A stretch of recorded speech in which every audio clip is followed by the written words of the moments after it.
Bapak-bapak yang datang ke masjid, jangan datang sendiri, ajak anaknya. Angku-angku, nenek mama kami, ajak anaknya, ajak kemenakannya. Kakek, ajak cucunya, gandeng ke masjid. Jangan kesannya ibadah di masjid itu hanya yang tua-tua saja. Karena yang muda-muda, yang anak-anak kena usir, kena hardik. Maka perlu kita pikirkan bagaimana masjid itu nyaman bagi anak-anak. Alhamdulillahi Rabbil Alamin, wa bihi nasta'inu ala umuri dunya wad din. Ashhadu an la ilaha illallah Rabbul Alamin, wa ashhadu anna Muhammadan abduhu wa rasuluhu arsalahu rahmatan lil alamin. Allahumma salli wa sallim wa barik ala Muhammadin wa ala alihi wa man tabi'ahu bi ihsanin ila yaumiddin. فيا أيها المسلمون الحاضرون إني أوصيكم وإياي بتقوى الله فقد فاز المتقون اتقوا الله حق تقاته ولا تموتن إلا وأنتم مسلمون. قال الله تعالى في القرآن الكريم أعوذ بالله من الشيطان الرجيم Bismillahirrahmanirrahim. Qul inna rabbi yabsutur rizqa liman yasha'u min ibadihi wa yaqdiru lah wa ma anfaqtum min syai'in fahuwa yukhlifuh wa huwa khairur raziqin. Wa qala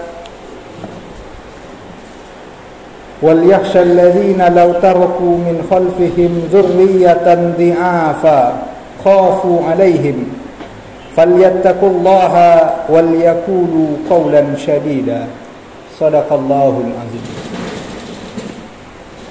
Bapak-bapak, saudara-saudaraku jamaah Jumat yang dirahmati Allah, kita bersyukur alhamdulillah Allah senantiasa melimpahkan rahmat dan nikmatnya kepada kita.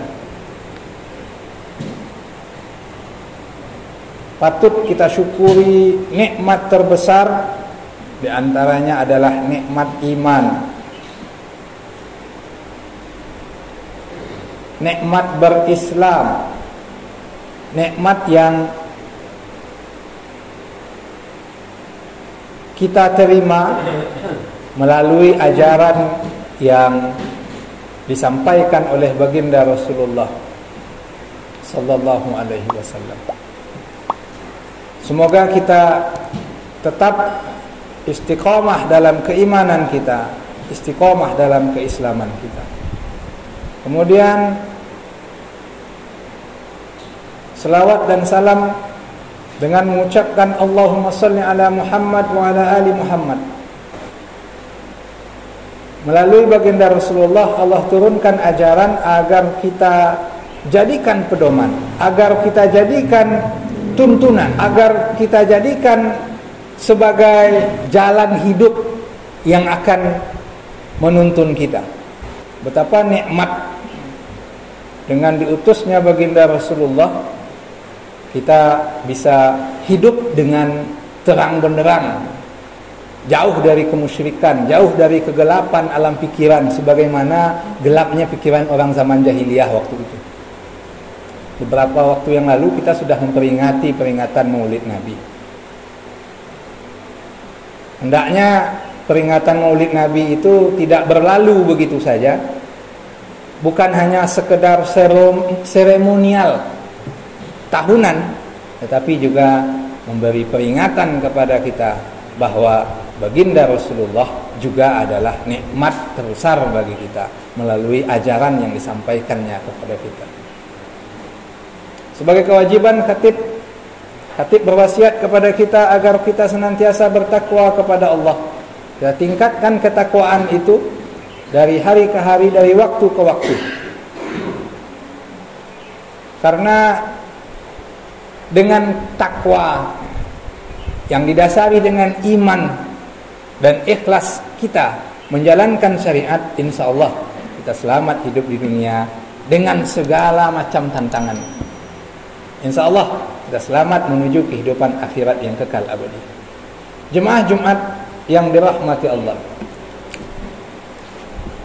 apa yang disampaikan oleh pengurus masjid bahwa kita sedang berupaya menyempurnakan pembangunan masjid dalam rangka mempercantik masjid, memperindah masjid, menegakkan syiar. Dalam bahasa Al-Quran, memakmurkan masjid. Karena memakmurkan masjid itu maknanya dua.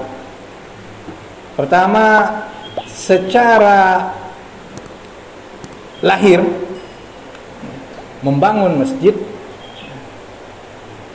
Masjid berdiri dengan kokoh, termasuk sampai-sampai dengan indahnya masjid itu berdiri. Bahkan menurut Profesor Wahbah Zuhaili, menerangi masjid ini dengan lampu masuk dalam bentuk perbuatan memakmurkan masjid. Rencana pengurus untuk membangun lebih lanjut perlu kita sokong bersama. Surah Saba yang khatib bacakan sebagai bagian dari rukun khutbah, surah ke-34 ayat 39, Allah katakan, Kul inna rabbi yabsutur rizqa liman yasha'u min ibadihi wa yaqdiru lah. Katakanlah, sesungguhnya Tuhanku, Allah perintahkan kepada Nabi Muhammad, katakan, sesungguhnya Allah yabsutur rizqa liman yasha'u min ibadihi wa yaqdiru lah. Allah melapangkan rezeki dan juga menyempitkan rezeki. Allah yang mengatur rezeki kita. Rezeki kita jika Allah katakan luas, luas. Jika Allah mempersempit rezeki kita, sempit rezeki kita. Dan itu bagian dari keimanan kita kepada Allah. Tapi poin yang ingin khatib sampaikan kelanjutan ayat ini, wa ma anfaqtum min syai'in fahuwa yukhlifu. Apapun yang kamu infakkan, harta kah? Sebenarnya tidak hanya harta, tenaga, pikiran yang kita sumbangkan, fahuwa yukhlifu, maka Allah akan menggantinya. Allah yang akan menggantinya. Kita keluarkan harta kita berinfak dalam rangka kita membangun masjid ini. Berdirilah masjid ini dengan megahnya. Kita keluarkan harta kita untuk itu. Jangan takut kita berkurang harta kita. Allah akan menggantinya. Allah yang berjanji, Allah yang menjamin. Dengan ucapan orang saja kita mau percaya. Masa kita tidak percaya dengan janji Allah? Dengan janji manusia saja kita mau percaya. Betapa ruginya kita tidak percaya dengan janji Allah. Kata Allah, Allah yang akan menggantinya. Lanjutan ayat ini, wa huwa khairur razikin, dan Allah adalah sebaik-baik pemberi rezeki. Pertanyaan kita, ayat ini diawali dengan ungkapan Allah yang meluaskan dan menyempitkan rezeki. Itu ungkapan pertama. Ungkapan kedua, harta yang kita infakkan Allah ganti. Itu ungkapan kedua. Dan ungkapan ketiga, Allah sebaik-baik pemberi rezeki. Pertanyaan kepada kita, jawab di dalam hati kita, renungkan dalam pikiran kita. Apa hubungannya Allah yang melapangkan dan meluaskan rezeki dengan infak yang kita keluarkan? Khatib bantu menjawabnya, bahwa infak yang kita keluarkan akan mendatangkan rezeki bagi kita. Jangan dipahami rezeki itu hanya dalam bentuk harta saja. Nikmat sehat adalah juga bagian dari rezeki. Kita berkecukupan tanpa berkesusahan juga adalah bagian dari rezeki. Kita sehat juga adalah bagian dari rezeki. Tidak keluar uang bagi kita untuk berobat ke rumah sakit juga adalah bagian dari rezeki. Rezeki Allah sangat luas, termasuk juga rezeki dalam bentuk harta. Jangan khawatir kita berinfak, rezeki kita akan habis. Allah yang akan menggantinya, dan ganti Allah itu berupa rezeki jauh lebih baik dari apa yang kita duga, dari apa yang kita sangka. Yakinlah, jika tidak kita terima di dunia, kita akan menerimanya di akhirat. Makanya kita mesti beriman kepada Allah dan hari akhir.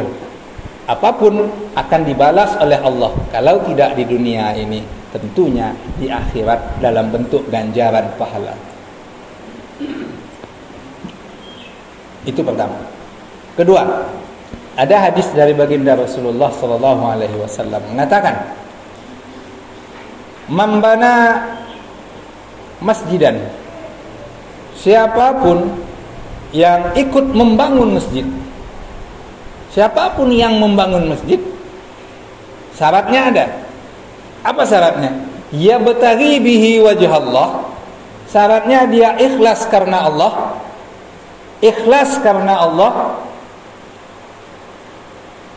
Apa ganjarannya? Apa balasannya? Kata Nabi, banallahu lahu baitan fil jannah. Allah akan bangunkan baginya rumah di surga. Katib ulangi, siapa yang membangun masjid ikhlas karena Allah, Allah beri balasan. Apa balasannya? Allah bangunkan baginya rumah di surga. Inilah yang Katib sampaikan. Kalau tak kita terima balasan dari kebaikan kita membangun masjid itu di dunia, yakinlah di akhirat akan kita terima. Disampaikan oleh baginda Rasulullah. Apa balasannya? Rumah di surga. Tidak hanya sekedar masuk surga, tetapi ada rumah di surga. Di dunia kita susah payah untuk membangun rumah. Susah payah kita untuk bisa mempunyai rumah. Itu di dunia. Dan rumah di dunia itu kalau kita meninggal tak kita bawa mati. Namanya meninggal dunia.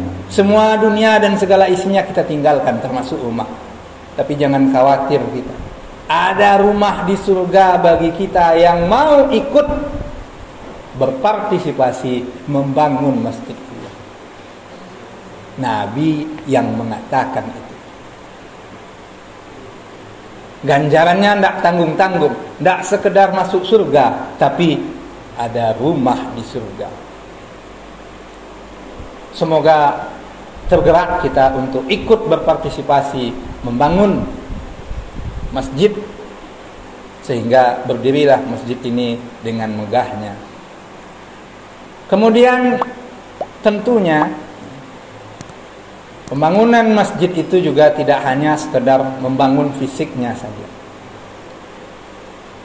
Sebagaimana memakmurkan masjid tidak hanya dipahami dalam pengertian membangun fisiknya saja. Memakmurkan masjid juga dalam bentuk menghidupkan masjid dengan amalan ibadah. Ibadah utama tentunya adalah sholat. Juga ada ibadah zikir, i'tikaf. Bahkan masuk dalam pengertian ibadah zikir di masjid itu adanya taklim, adanya pengajian di masjid. Adanya kegiatan mengaji bagi anak-anak kita dalam rangka membekali mereka dengan ajaran agama, dalam rangka membekali mereka sebagai generasi penerus kita. Meninggal yang tua-tua ini, siapa yang akan melanjutkan pembangunan masjid? Siapa yang akan melanjutkan mengisi masjid ini? Siapa yang akan melanjutkan masjid ini yang akan azan, yang akan khutbah, yang akan jadi imam, patut kita renungkan itu. Karena beberapa waktu belakangan banyak di antara tokoh yang meninggal dunia, banyak di antara alim ulama kita yang meninggal dunia, banyak imam khatib kita yang meninggal dunia, dan untuk mempersiapkannya tanggung jawab kita bersama, termasuk tanggung jawab pengurus masjid. Harus ada yang akan menggantikannya. Surah An-Nisa ayat 9 yang khatib bacakan tadi. Kata Allah apa? Hendaklah kita merasa cemas, merasa takut kepada Allah jika kita meninggalkan di belakang kita generasi yang lemah. Lemah di sini dalam makna yang umum semuanya. Lemah ekonomi, lemah fisik, lemah mental, lemah, termasuk lemah dalam akidah, ibadah, dan akhlak. Krisis. Apalagi serangan dari kemajuan teknologi bagi anak muda-muda kita lumayan gencar. Tanyalah kepada anak muda-muda kita, apa jenis game, hampir mereka semuanya tahu. Tanyalah cerita nabi-nabi kepada mereka. Tanyalah tokoh-tokoh, pejuang-pejuang dari kalangan sahabat. Mungkin tidak semuanya tahu, ya, karena mereka tidak dikasih tahu. Tetapi jenis permain apapun di HP mereka hampir semuanya tahu. Lihatlah di tempat lain, jika ada rumah-rumah ronda misalnya, jika ada pondok-pondok, rame anak-anak ngumpul di sana, mereka main game di HP. Tanpa disuruh, tanpa diajak untuk main, mereka main. Bahkan ada pula orang mengadakan kompetisi pertandingan bermain game itu. Ini serangan kepada anak-anak kita. Segencar apa serangan terhadap generasi muda kita, maka harus lebih gencar pula kita membekali anak-anak kita untuk dekat dengan agama. Harus lebih kuat pula kita mengajak anak-anak kita untuk mencintai masjid. Kan kasihan masjid yang telah kita bangun megah-megah, menaranya, kubahnya cantik, tapi isinya sedikit. Kasihan jika 10 tahun yang akan datang tak terdengar lagi azan di masjid kita ini. Kenapa? Anak-anaknya yang akan kita harapkan 10 tahun akan menjadi imam, menjadi khatib, menjadi muazzin, menjadi bilal, sekarang mereka disibukkan dengan permainan game mereka. Maka tanggung jawab kita, kita bangun masjid ini dengan megah, kita bangun juga anak-anak kita yang akan siap melanjutkan, mengisi, memakmurkan masjid dengan ibadah. Ini PR kita bersama. Dimanapun, hampir setiap tempat begitu. Maka paling tidak saya sampaikan, ada beberapa hal yang mungkin bisa kita lakukan untuk meramaikan masjid ini dengan anak-anak kita yang muda-muda. Pertama, setiap kita mulai pendidikan dari rumah tangga kita masing-masing. Ayat 9 surah An-Nisa ini, wal yakhsal ladzina law taraku min khalfihim dzurriyyatan dhi'afa. Di sini disebut dengan zuriyah. Zuriyah itu keturunan, anak-anak. Maka penting bagi kita, bapak-bapak atau mama, penting mendidik anaknya bagi bapak-bapak, kemanakannya bagi mama-mama, adiknya bagi tuan-tuannya. Karena apa? Tanggung jawab itu ada pada setiap kita. Kita mulai dari rumah kita masing-masing. Tanggung jawab mendidik anak itu adalah tanggung jawab orang tua. Jangan disalahkan guru di sekolah atau di tempat mengaji jika anak kita tidak pandai. Tanggung jawabnya tanggung jawab kita. Karena kita tidak mampu, kita serahkan ke sekolah, kita serahkan ke tempat mengaji. Tapi tanggung jawab tetap tanggung jawab kita. Bukankah kita yang diperintahkan oleh Allah? Ku anfusakum wa ahlikum naro. Jaga dirimu dan keluargamu dari kemungkinan kamu akan dicampakkan ke dalam neraka. Jaga dirimu dan keluargamu dari hal-hal yang akan bisa menghantarkanmu ke dalam neraka. Setiap kita adalah pemimpin, dan orang tua adalah pemimpin bagi setiap keluarga, dan dia akan dimintai pertanggungjawabannya. Kullukum ra'in wa kullukum mas'ulun an ra'iyati. Ada pesan yang disampaikan Agim. Apa? 3M katanya. Mulai dari hal terkecil. Mulai dari diri sendiri. Nah, mulai saat ini. Unsur masyarakat terkecil itu adalah keluarga. Maka kita mulai dari keluarga kita masing-masing. Jika setiap rumah, jika setiap keluarga sudah menyampaikan kekhawatiran, kegelisahan kita ini, lalu bersama-sama menyokong agar tercipta minimal satu keluarga itu ada satu imam nanti. Satu keluarga itu kalau tidak bisa satu keluarga satu hafiz, satu keluarga satu imam bisa mengimami sholat. Kita pernah merasakan dilarang ke masjid, ke musola untuk melaksanakan sholat tarawih di bulan Ramadan. Pada saat itu disuruh untuk sholat di rumah. Siapa di antara kita yang bisa jadi imam, mengimami sholat berjamaah di rumah? Khawatir kita hendaknya. Maka harus kita siapkan. Kita didik anak-anak kita. Minimal ada satu di antara anak-anak kita yang bisa untuk itu. Kita mulai dari hal terkecil, rumah tangga kita. Jika satu rumah sudah begitu, jika 10 rumah sudah begitu, insya Allah satu kampung akan begitu.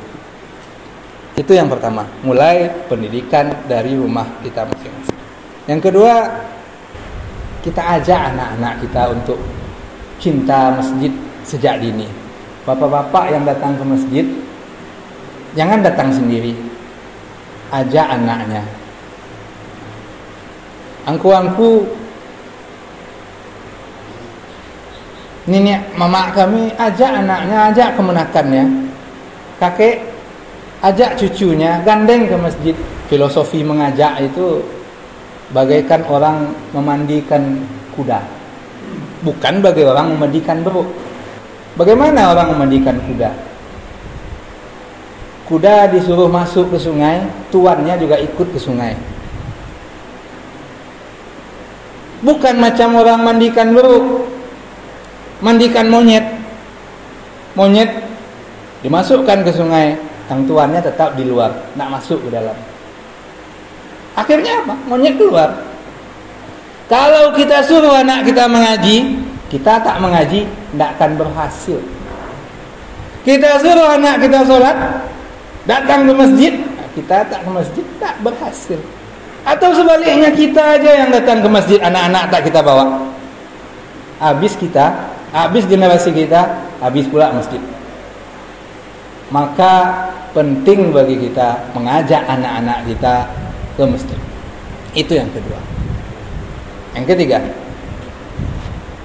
kita ciptakan masjid ini ramah terhadap anak-anak. Di sebagian tempat di masjid, anak-anak tuh merasa tidak nyaman dia di masjid. Entah macam-macam sebabnya. Di antaranya ada begini. Anak-anak dikasari di masjid. Anak-anak kena hardik di masjid. Anak-anak tuh berkesan di dalamnya masjid itu tempat yang tidak mengenakkan. Mereka selalu kena marah di masjid. Tak nyaman dia berada di masjid. Dia lebih nyaman duduk-duduk di tempat-tempat tertentu, nongkrong. Karena apa? Kita juga tidak menjadikan dia nyaman tinggal di masjid. Mudah-mudahan di tempat kita tidak ada seperti itu. Anak-anak dihardik. Dan bagi anak-anak itu tidak nyaman. Kita juga pernah jadi anak-anak. Kita sampaikan kepada anak-anak kita secara lemah lembut. Betul mungkin ya. Namanya anak-anak, mereka asik main gitu. Kita fokus ibadah sehingga kesannya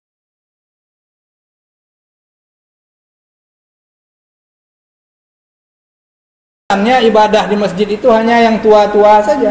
Karena yang muda-muda, yang anak-anak kena usir, kena hardik. Orang tua-tua salat, kalian berisik, kalian heboh dan segala macam. Ungkapan-ungkapan seperti itu terkesan solat itu hanya untuk orang tua-tua, satu. Yang kedua, bagi anak-anak tidak nyaman dia kena itu. Maka perlu kita pikirkan bagaimana masjid itu nyaman bagi anak-anak. Di tempat lain, masjid itu dilengkapi dengan perpustakaan, ada yang bisa dibaca. Bahkan ada masjid yang, tapi belum penting mungkin bagi tempat itu, menyediakan wifi agar anak-anak nyaman di sini. Itu yang ketiga. Terakhir yang keempat, kita jadikan masjid sebagai pusat kegiatan masyarakat. Musyawarah di masjid. Musyawarah di masjid. Ada kegiatan rapat ini dan itu di masjid. Jika tidak mungkin di balai desa misalnya, kantor. Kebetulan yang ada kantor kan cuma pemerintahan negari. Di masjid nih ada kan. Datang waktu sholat, yang rapat di masjid tadi jangan pulang pula. Sholat di masjid. Kasihan sholat berjamaah zuhur dan asar itu hanya ada 2-3 orang. Padahal suara azan terdengar di tempat kita. Kita buat menara, kita buat gubah tinggi-tinggi, kemudian kita pancarkan suara azan ke kampung kita, besar terdengar, tapi tak kita ikuti panggilan azan itu. Betapa ruginya kita. Kita hanya memakmurkan bangunan masjid, tak kita isi masjid itu dengan ibadah. Dah kasihan imam memanggil. Panggilan Allahu Akbar, Allahu Akbar. Artinya apa? Allah yang maha besar. Yang lain selainnya kecil. Pekerjaan kecil, urusan dunia kecil, hanya Allah yang besar. Hayya 'alas shalah, hayya 'alal falah. Mari kita salat, mari menuju kesuksesan. Al-falah itu kemenangan. Petani bekerja di sawah itu bahasa Arabnya falahun. Maunya beruntung saja, maunya sukses saja, menang saja, tapi panggilan sebelumnya, sebelum hayya 'alal falah, hayya 'alas shalah dulu gitu. Maunya falah saja, maunya beruntung saja, tapi tak mau sholat. Kasihan kita. Iyyaka na'budu wa iyyaka nasta'in. Kita mengatakan kepada Engkau, hanya kepada Engkau kami menyembah, dan hanya kepada Engkau kami minta tolong. Maunya minta tolong, tapi menyembah tidak mungkin. Ini patut kita renungkan sebagai pemikiran bagi kita. Kalau bisa kita amalkan, bermanfaat bagi kita, bermanfaat bagi anak-anak kita, generasi yang kita tinggalkan sudah kita. Kalau kita nanti meninggal angku-angku nenek mama alim ulama, tidak khawatir kita meninggalkan generasi yang lemah di belakang kita. Ini saja kita sampaikan, semoga bermanfaat adanya bagi kita semua. Barakallahu li wa lakum fil Qur'anil azim wa nafa'ani wa iyyakum bima fihi minal ayati wa dzikril hakim wa taqabbala minni wa minkum tilawatahu fastaghfiruhu innahu huwal ghafurur rahim.